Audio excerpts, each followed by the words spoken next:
오늘 우리에게 주시는 하나님의 말씀은 로마서 12장 14절에서 21절입니다. 너희를 박해하는 자를 축복하라. 축복하고 저주하지 말라. 즐거워하는 자들과 함께 즐거워하고 우는 자들과 함께 울라. 서로 마음을 같이하며 높은 데 마음을 두지 말고 도리어 낮은 데 처하며 스스로 지혜 있는 채 하지 말라. 아무에게도 악으로 갚지 말고 모든 사람 앞에서 선한 일을 도모하라. 할 수 있거든 너희로서는 모든 사람과 더불어 화목하라. 내 사랑하는 자들아, 너희가 친히 원수를 갚지 말고 하나님의 진노하심에 맡기라. 기록되었으되 원수 갚는 것이 내게 있으니 내가 갚으리라고 주께서 말씀하시니라. 내 원수가 줄이거든 먹이고 목마르거든 마시게 하라. 그리함으로 내가 숯불을 그 머리에 쌓아놓으리라. 악에게 지지 말고 선으로 악을 이기라. 아멘. 그리스도인들은 살아가면서 그렇게 실수도 많이 하고요, 여러 가지 이야기를 통해서 자기 자신을 돌아보게 되기도 합니다. 그런데 정말 중요한 것은 그리스도인들에게 일어나는 모든 일들 가운데 하나님이 개입하지 않으신 일은 없다는 것을 우리는 늘 기억하며 살아야 됩니다. 여러분들, 저는 하나님을 믿을 때에 두 가지 모토를 가지고 믿거든요. 두 가지 중심 사상을 가지고 믿는데, 첫 번째는 하나님께서 함께 하신다, 임마누엘의 하나님을 믿고 살아갑니다. 그래서 저희 늘 기도의 끝에는 우리와 함께 하신 하나님을 찬양하고 감사드리며 라고 기도를 마무리합니다. 그리고 두 번째 가지고 있는 중심 사상 가운데 하나가 너무나도 참 감사하게도 하나님께서 내 일에 개입하시면 내 뜻대로 되는 것이 하나도 없는 게 맞아. 그게 곧 저에게 있어서는 중심 사상입니다. 기도를 열심히 하고 준비하는 것마다 하나님께서 탄탄대로로 열어주시는 것이 아니라 가는 길마다 걸림돌이, 어떨 때는 건강이 걸림돌이 될 때도 있고, 어떤 때는 사람들이 걸림돌이 될 때도 있고, 어떨 때는 날씨가 걸림돌이 될 때도 있습니다. 근데 그럴 때마다 하나님 안 도와주시나 보다 그렇게 생각하는 것이 아니라, 그럴 때마다 오히려 감사하게 하나님 개입하시나 보다 라고 믿으며 살아가는 것이 저에게 있어서는 큰 도움이 되었습니다. 그러다 보니까 한 가지 중요한 사실이 발견이 되었습니다. 되게 일을 준비하는데 내 뜻대로 되지 않으면 여러분들 화가 날까요? 안 날까요? 다 온유하셔가지고 화를 안 내실 수 있지만 저 같은 경우는 마음이 불안합니다. 그러다 보면 하나님께 원망할 때가 있습니다. 하나님, 제가 기도도 열심히 했고 금식도 했고 진짜 많은 것들을 했는데 왜 이 길을 열어주시지 않습니까? 라고 묻다 보니까 나중에 오히려 하나님이 이야기하시는 것 같아요. 조금 더 유연하게, 조금 더 유연하게, 조금 더 부드럽게. 하나님께서 인도하시는 길은 내가 원하는 길이 아닐 수도 있다는 것을 우리는 잘 알고 있습니다. 그러나 은연중에 마음 깊은 곳에는 하나님, 내가 원하시는 길로 좀 갔으면 좋겠다 라는 것이 우리의 마음입니다. 그리스도인의 삶도 마찬가지입니다. 하나님 믿으면은 만사형통하면서 복도 막 들어오고 진짜 좋은 사람들만 만나게 되고 물질의 복도 받으면서 살아가는 것이 우리의 마음입니다. 그런데 우리의 뜻과는 다른 일이 너무나도 많이 벌어집니다. 심지어 삶도 그런데 인간과의 관계도 마찬가지입니다. 교회 생활도 마찬가지입니다. 교회 신앙생활을 하면서 다른 사람과의 관계도 내 뜻대로 돌아가면 정말 좋을 것 같은데, 교회 여전히 오면은 원수까지는 아니지만 왼수 이 정도, 그런 사람들이 자꾸 눈에 보이기 시작을 합니다. 그러면서 하나님, 아이고 마음이 불편합니다. 그럴 때마다 오늘 말씀을 기억하시지요. 그리스도인들은 내가 아닌 것처럼 살아내는 것이 옳습니다. 그래야지 살 수 있습니다. 얼마 전에 여의도를 운전하면서 이렇게 지나가고 있는데, 저는 분명히 차선도 지키고 속도도 잘 지키고 가고 있는데 뒤에서 택시 한 대가 빵빵 그러면서 막 따라옵니다. 마음에서 제가 그렇게 생기진 않아도 열불이 났습니다. 나는 정말 잘 가고 있는데 왜 그럴까? 그래서 신호등이 마침 잡혔는데 택시가 옆으로 쑥 오더라고요. 그래서 한마디 해줘야지 이 마음을 가졌다가 앞에 있는 목민교회 교패를 보고, 차패를 보고 참았습니다. 그리고 내리시면서 무슨 일이죠? 하고 창문을 딱 내리는데 옆에 택시가 손을 막 흔들면서 목사님! 이전교회 장로님이셨습니다. 아이고 장로님, 그때 문 열고 화냈으면 큰일 날 뻔했습니다. 근데 그때 화가 났는데, 내가 아닌 것처럼 그때 화가 났는데 그리스도인인 것처럼 흉내 내려고 무슨 일이죠 하고 웃으며 내렸던 그 창문이 참 다행이었습니다. 근데 그리스도인의 삶도 늘 그와 같거든요. 화날 때 참 많고요, 내 뜻대로 돌아가지 않을 때 많습니다. 그럴 때마다 화내려고 돌아보다가 아차, 내가 그리스도인이지, 내가 예수님 믿는 사람이지, 그리고 나서 표정도 바꾸시고 마음도 바꾸시고, 그러다 보면은 마치 내가 아닌 것 같아요. 웃는데 그 웃는 모습이 그렇게 어색할 수가 없습니다. 그런데 그 모습 통해 가지고 하나님께서 사용하셔서 다른 사람의 마음도 위로하시고 그 사람의 마음 가운데도 평안을 더하실 줄로 믿습니다. 오늘 말씀을 보다 보니까 지금 말한 것은 약과입니다. 여러분, 사람들은 잘 변하지 않는다라고 합니다. 나이가 들면 철이 드는 것처럼 보이지만 결국에는 20대의 성품을 가진 그 사람이 성장이 해서 40대가 되고, 20대 가졌던 그 성품 그대로 60대가 되고, 나이 들어서 눈 감을 때까지 그 성품이 그대로 유지가 된다고 합니다. 사람들이 변했다고 한다면 변한 것이 아니라 그 성품 그대로 살아가는데 잘 숨기고 사는 겁니다. 꽁꽁 숨기며 살아가는 게 잘 산다고 칭찬을 받더군요. 유대인들의 탈무드를 보면은 10계명 중에 11번째 계명이 있는데 그 계명은 바로 들키지 말라라고 합니다. 결국에 나이가 들어가면서 우리는 다른 사람 눈에 잘 안 띄게 죄를 짓고 살아가게 되거나, 아니면 남들이 보기에 죄가 아닌 것처럼 생긴 죄들을 짓고 살아가는 영악한 사람들이 되지는 않는지 우리 자신의 모습을 되돌아봐야 됩니다. 여러분, 우리는 그리스도인으로 언제나 말씀 가운데 살아간다고는 하지만 우리도 쉽게 변하지 못할 수 있습니다. 잘 변하지 않을 때가 많습니다. 얼마 전에 길을 건너려고 횡단보도에 서서 신호를 기다리고 있었습니다. 길거리에는 워낙 다양한 사람들이 많아가지고 눈요기 하기 참 좋습니다. 재미도 있습니다. 그 중에 한 어르신이 눈에 들어왔습니다. 그분은 지나가는 사람들이 아무도 신경 쓰지 않는 전봇대에 붙은 전단지를 열심히 뜯어내면서 거기 있는 테이프까지 꼼꼼하게 뜯어내고 계셨습니다. 어르신이, 나이가 지긋이 든 어르신이 아주 작은 종이 하나도 남기지 않고 열심히 깨끗하게 벗겨내는 모습을 보면서 너무나 큰 감동을 받았습니다. 아, 정말 저렇게 살아야지, 남들은 보지 않지만 그와 같은 모습으로 살아야지 라는 마음을 가지고서 감동을 받고 있는데, 갑자기 자기 가방에서 자신이 가져온 전단지를 딱 꺼내시더니 아까보다 더 단단하게 붙여놓고는 유유히 길을 가셨습니다. 어찌나 씁쓸한지요. 그런데 배운 교훈은 있습니다. 누구나 깨끗하고 빈 곳이 있으면 자신의 욕심으로 채워넣으려고 하는 것이 인간이라는 겁니다. 대부분 평안해지고 조용해지면은, 정말 아름다워지면은 그곳에 우리의 발을 들여놓으려고 할 때가 많습니다. 인간의 욕심은 그렇게 우리를 잠식해 갑니다. 혹시 점유지라는 말 아십니까? 지금이야 땅에 대해서 워낙 잘 돼 있고 부동산이 잘 돼 있다 보니까 그런 문제가 없지만, 오래전에 땅에 대한 정확한 경계나 소유자가 명확하지 않아 가지고 그런 곳에 있어서 분쟁이 참 많았나 봅니다. 그러다 보니까 나중에 지도에 측정되지 않는 땅이 나오면 먼저 잡고 오랜 수고를 더한 자가 그 땅을 점유했다 하여서 땅의 점유권을 인정해주고 그 땅을 점유지라고 해가지고 그 땅을 줬다고 합니다. 그런데 이 일에 관련된 이야기가 하나 있습니다. 예전에 한 성격을 하시는 목사님 이야기를 들은 적이 있습니다. 성격이 좀 있으신 분이셨는데, 시골 교회에서 건축을 하고 있는데 아주 우연찮게도 교회 건물이 교회 옆에 물이 흐르는 또랑을, 그냥 또랑입니다, 또랑을 아주 살짝 침범하게 되었다고 합니다. 그런데 그 또랑은 현행법상으로는 누구의 소유도 될 수 없는 땅이었습니다.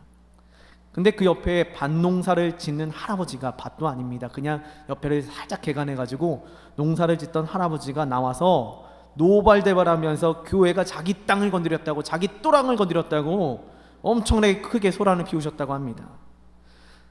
목사님 너무 답답하셔가지고 구청에도 가보고 변호사도 만나봐도 그 할아버지 소유가 아닌 그 또랑에 대해서 교회는 아무 잘못이 없습니다, 그냥 진행하시지요 하고 다 교회 편에 들어줬다고 합니다. 그런데 그 할아버지는 자기가 태어났을 때부터 갖고 온 또랑이라고 하시면서 난리치시며 매일마다 나와서 시비를 거셨더랍니다. 그런데 이 목사님 한 성격 하신다고 하셨잖아요. 저는 이 목사님이 그 할아버지와 대판 한 판 하실 줄 알았습니다. 원래 불같은 성격의 괄괄한 모습의 목사님이셨는데, 그런데 그 목사님이 자신이 아닌 것처럼 선택을 하셨다고 합니다. 마치 본인이 아닌 것 같은 태도를 취하셨다고 합니다. 한 성격하는 모습을 내려두고 매일 아침 나와서 화내시는 할아버지의 화를 다 들어주시고, 가끔 고기도 사다 주시고, 맛있는 반찬이 있으면 싸가지고 저녁에 가서 인사를 공손히 드리셨다고 합니다. 그런데 놀라운 사실은 그 할아버지 쉽게 안 변하실 줄 알았거든요. 몇 개월 후에 제가 본 바에 의하면 그 할아버지 아침에 나와서 돌아다니시는데 목사님이 꼭 끌어안고 계신 모습을 보았습니다. 더 이상 화를 내지 않으시더군요. 그때 생각났던 말씀 구절이 하나 있습니다. 마태복음 5장 5절 말씀을 다 같이 함께 보도록 하겠습니다. 다 같이 읽겠습니다. 시작. 온유한 자는 복이 있나니 그들이 땅을 기업으로 받을 것이며. 아멘. 여러분, 온유함이라고 하는 것은 우리 성격에 잘 맞습니까? 잘 맞지 않습니까? 온유한 사람도 있습니다. 태생적으로 싸움을 싫어하는 사람도 있습니다. 근데 성경에서 말하는 온유함은 완전 차원이 다른 온유함입니다. 오늘의 말씀에 돌아보니까 박해하는 자를 통해서 온유함을 베풀려고 합니다. 우리는 누가 나 화나게 하면은 같이 한번 맞대응을 한번 해봐야 되는 거 아닙니까? 라고 생각할 수 있습니다. 근데 성경은 내가 아닌 것처럼, 내가 생각하는 것 틀린 것처럼 행동하라고 이야기하는 겁니다. 아무 일도 없을 때는 그 온유함의 능력이 필요함이 없습니다. 그런데 누군가가 나를 핍박할 때나 화를 돋울 때 내 원래 성향은 어떠하신지요? 그냥 막 들이받지는 않으신지요? 오늘 말씀에는 이와 같이 이야기합니다. 14절 말씀, 로마서 12장 14절 말씀을 다 같이 함께 보도록 하겠습니다. 너희를 박해하는 자를 축복하라. 축복하고 저주하지 말라. 아멘. 누군가가 박해를 하면 화내는 것이 우리의 본성입니다. 박해를 하면 그 사람을 싫어하게 되는 것이 우리의 모습입니다. 인간으로 너무 당연한 겁니다. 세상 사람들에게 물어봐도 그것은 큰 문제가 아니라 당연한 거라고 얘기합니다. 누가 당신을 이유 없이 박해하는데 화내지 않고 있는 것이 이상한 것이라고 세상은 이야기합니다. 그런데 성경은 그와는 정반대의 태도를 취하라고 오늘 말씀이 이야기합니다. 오늘 말씀이 이야기하고 있습니다. 마치 우리가 가진 모든 성향을 부인하고 태도를 버리고 하나님 말씀을 따르라고 하는 것과 같습니다. 오늘 말씀 하나님 말씀 아닙니까? 하나님 말씀이라면, 오늘 우리에게 주시는 말씀이라면, 혹시 오늘 예배가 끝나신 후에 화를 낼 예정이 계신 분들은 말씀에 순종하시지요.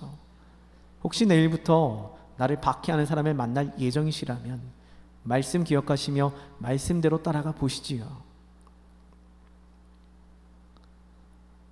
여러분, 상식적으로 우리를 박해하는 자를 축복하기가 쉽겠습니까? 아니면 저주하기가 쉽겠습니까? 저주해도 시원찮을 판에 축복하고 저주하지 말라고 오늘 말씀이 이야기합니다. 아니, 이 말씀은 우리에게 말씀하는 것이 아니라 경고하는 것입니다.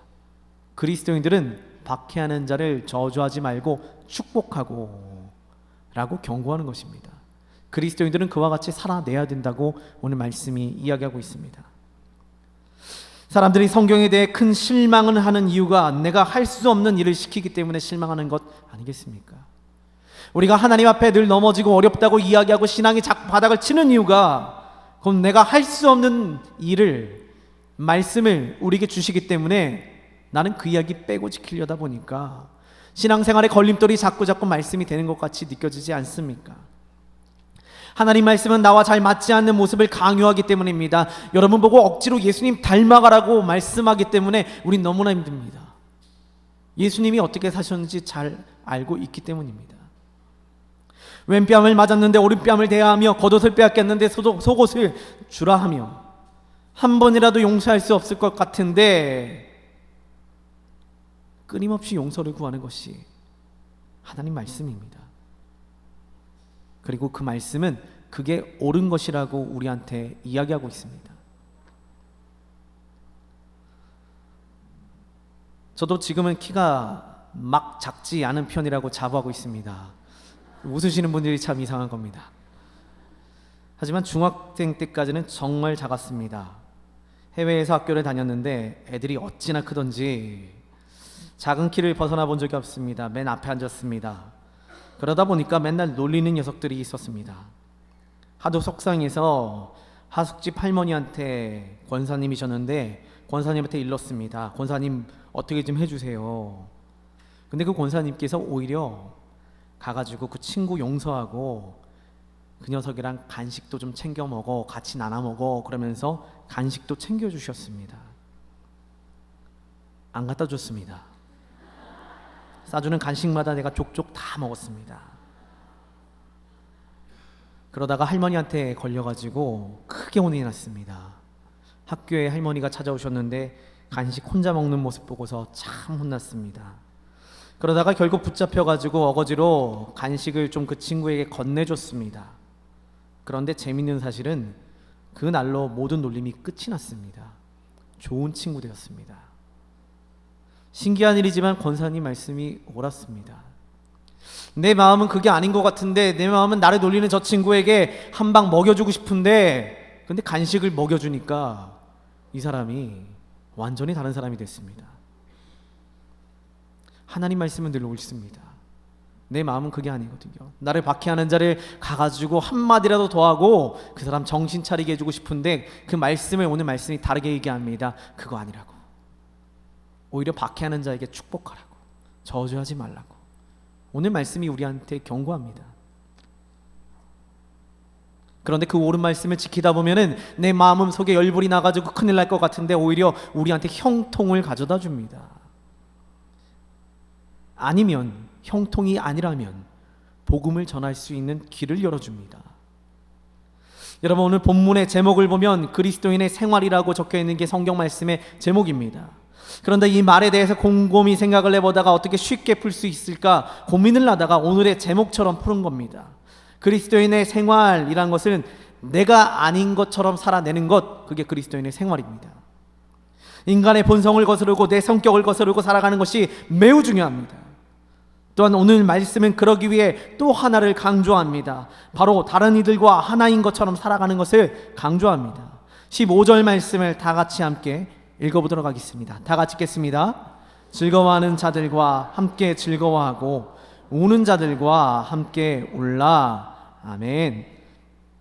여러분, 교회가 성장하고 커지면서 안타까운 점 중에 하나가 있습니다. 교회 안에 아는 사람이 많지 않다는 겁니다. 여러분, 불과 몇 년 전까지만 해도 속된 말로 남의 집 숟가락 숫자 정도 알 정도로 정말 모두가 친하게 지내던 교회들이 많았습니다. 그런데 요즘에 재밌는 것, 가장 많이 없어진 단어 중에 한 가지 무엇인지 아시나요? 바로 친구라는 말은 교회에서 사라졌습니다. 친구 없습니다. 예수님도 제자들에게 다음과 같이 말씀하셨습니다. 요한복음 15장 15절 말씀을 다 같이 함께 읽어보도록 하겠습니다. 다 같이 읽겠습니다. 시작. 이제부터는 너희를 종이라 하지 아니하리니 종은 주인이 아는 것을 알지 못함이라. 너희를 친구라 하였노니 내가 내 아버지께 들은 것을 다 너희에게 알게 하였음이라. 아멘. 요한복음 말씀에서 예수님도 제자들에게 친구라고 부르셨습니다. 그런데 우리는 친구를 교회에서 잃어가고 있습니다. 예수님께서 제자들에게 친구라 말씀하시면 내가 내 아버지께 들은 것을 다 너희에게 함께 나누고자, 함께 공유하고자, 모든 일을 함께 나누기 위해서 제자들을 친구라고 부르셨다고 합니다. 함께 하기 위해서 친구라 부르셨다고 합니다. 예수님께서 제자들과 함께 하기 위해서 친구라 부르셨는데 교회 안에는 직분자들이 너무 많습니다. 형제 자매라 이야기하지만 진짜 형제인지 자매인지 돌아보시지요. 가슴 아픈 이야기입니다. 뼈 아픈 이야기입니다. 그러다가 어느 권사님이 이야기를 하는데 누가 너무 잘 이야기해 주시길래 그 권사님에 대해서 물어봤습니다. 그 권사님 어떻게 그렇게 잘 아십니까? 라고 물었더니 그 권사님이 그 양반 내 친구야. 이 말 한마디에 바로 이해가 됐습니다. 친구야. 주변을 한번 살짝 돌아보시지요. 옆 사람, 뒷 사람 한번 살짝 돌아보시면서 직분자이신가요? 친구이신가요? 가끔가다 집사님들, 우리 권사님들, 장로님들 이야기해 주시는데 저 친구하고 고등학교 때부터 우리에게 초창기 때부터 지내온 사람들이야. 여러분, 교회는 조직이 아니라 공동체라고 부르지 않습니까? 왜냐하면 우리는 형제 자매이자 그리고 서로가 친구가 되어야 되기 때문입니다. 참 어려운 이야기입니다. 내가 아닌 것처럼 살아내야 되는데 내가 아닌 것처럼 살기 위해서는 모든 사람을 친구처럼, 형제 자매처럼 대하는 것이 진짜 힘든 겁니다. 참 어려운 얘기지만 그럼에도 예수님께서 우리에게 좋은 친구가 되어주시면 우리에게 모범이 먼저 되어주신 겁니다. 그건 예수님이 먼저 하셨다는 것은 우리 보고 하라는 이야기입니다. 빌립보서 2장 6절에서 7절 말씀에 예수님은 어떻게까지 하셨는지 빌립보서 2장 6절에서 7절 말씀을 우리 다 함께 보도록 하겠습니다. 다 같이 읽겠습니다. 시작. 그는 근본 하나님의 본체시나 하나님과 동등됨을 취할 것으로 여기지 아니하시고 오히려 자기를 비워 종의 형체를 가지사 사람들과 같이 되셨고. 아멘. 여러분, 오늘 말씀 7절 말씀에, 빌립보서 2장 7절 말씀에 사람들과 같이 되셨고 라고 이야기합니다. 하나님이신 예수님으로서는 불가능한 일입니다. 하나님 시인이시지 않습니까? 하나님은 우리 가운데 우리의 주인 아니십니까? 하나님은 우리의 하나님이 아니십니까? 그런데 하나님 아니신 것처럼 하셨다고 이야기합니다.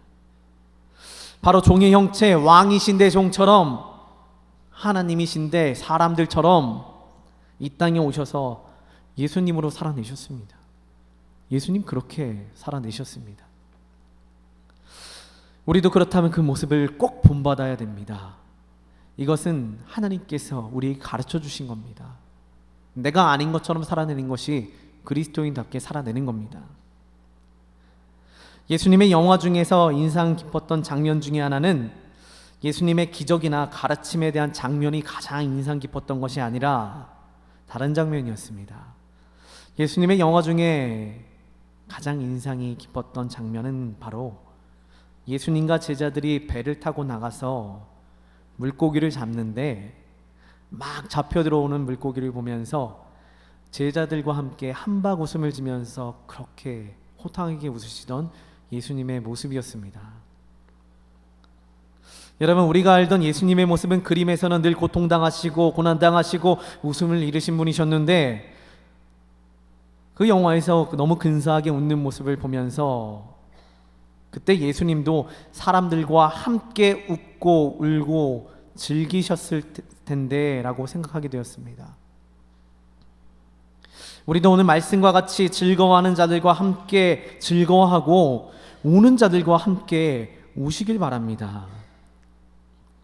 여러분, 사촌이 땅을 사면 배가 아프십니까? 같이 즐거워하십니까? 왼수 같은 사람이 길을 가다 넘어지시면 통쾌하십니까? 아니면 같이 안타까워하실 수 있으시겠습니까? 여러분, 또한 한 가지 내가 아닌 것처럼 살아내기 위해서는 다음과 같이 권면하고 있습니다. 16절 말씀, 로마서 12장 16절 말씀을 다 같이 함께 읽어보도록 하겠습니다. 다 같이 읽겠습니다. 서로 마음을 같이하며 높은 데 마음을 두지 말고 도리어 낮은 데 처하며 스스로 지혜 있는 채 하지 말라. 아멘. 오늘 말씀을 보다 보니까 16절 말씀 가운데 어려운 말씀이 나옵니다. 마음에도 높낮이가 있나 봅니다. 본문에 대해서 쉽게 푼 말씀은 오늘 본문 3절 말씀에 들어 있습니다. 오늘 본문에 로마서 12장 3절 말씀은 이와 같이 나옵니다. 다 같이 함께 읽어보겠습니다. 시작.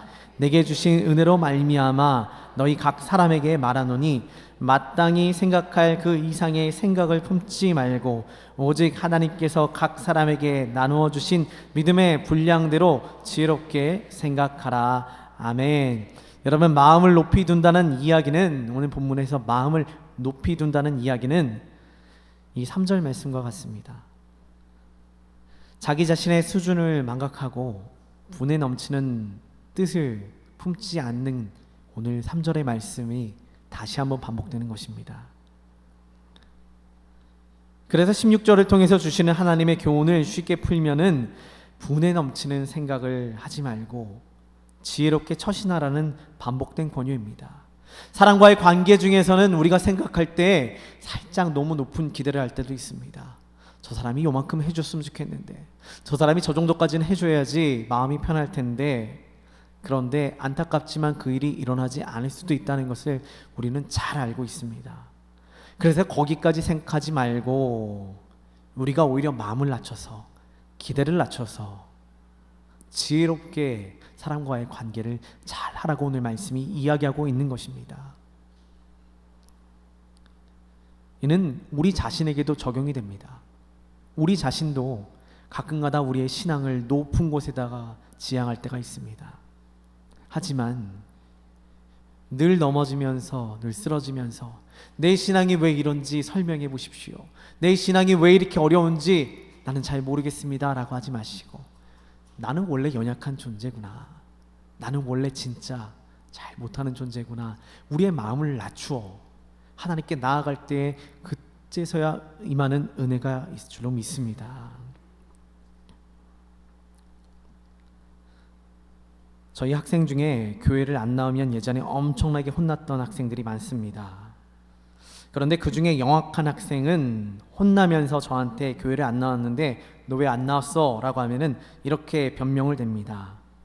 목사님, 저 공부해야 되는데 공부 못해서 학교 떨어지면 하나님의 영광을 가리지 않습니까? 그렇게 말하면 저한테 더 혼납니다. 좋은 학교 들어가야지, 좋은 데 들어가야지 하면 인간의 욕심이지 하나님의 영광에 들어가는 뜻은 아닙니다. 우리 잘 알고 있습니다. 그리고 한 가지 더, 그리스도인으로 예배에 나오면 학교에 들어가는 것이 하나님 보시기에도 옳고 다른 이들이 우리의 모습을 바라보고 하나님께 영광을 돌리는 것이 옳습니다. 이것이 곧 우리의 분에 넘치는 생각이었습니다. 내가 좋은 일, 큰 일을 해야지 하나님께 영광이 되지 라는 생각을 조금만 낮추시면은 하나님께서 우리 마음 기쁘게 받으시고 하나님께 나아갈 수 있는 길을 열어주게 됩니다. 그리고 오늘 본문의 17절에 나오는 말씀은 다음과 같이 이야기합니다. 로마서 12장 17절 말씀을 다 같이 함께 읽어보도록 하겠습니다. 다 같이 읽겠습니다. 시작. 아무에게도 악을 악으로 갚지 말고 모든 사람 앞에서 선한 일을 도모하라. 아멘.